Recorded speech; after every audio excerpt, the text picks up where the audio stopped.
یو محترم پوښتنه کړې ده، وایي هغه کباړي استعمالي ټوکران چې د خارج څخه راځي، نو که یو څوک یې رانیسي نو په دغه کباړي جامو کې لمونځ کول څه حکم لري؟ محترمه، په دغه کباړي شیانو کې پتلون، نیکر، پرتوګ یا لنګ دغه مینځل غواړي،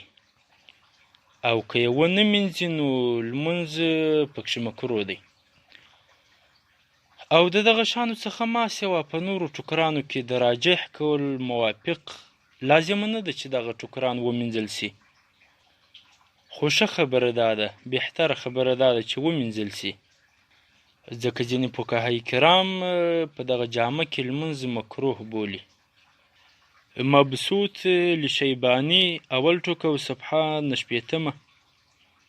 او رد المحتار اول ټوکه و صفحه 250 او فتح القدیر اول ټوکه و صفحه 188 او مجموعة الفتاوى اول ټوکه و صفحه 200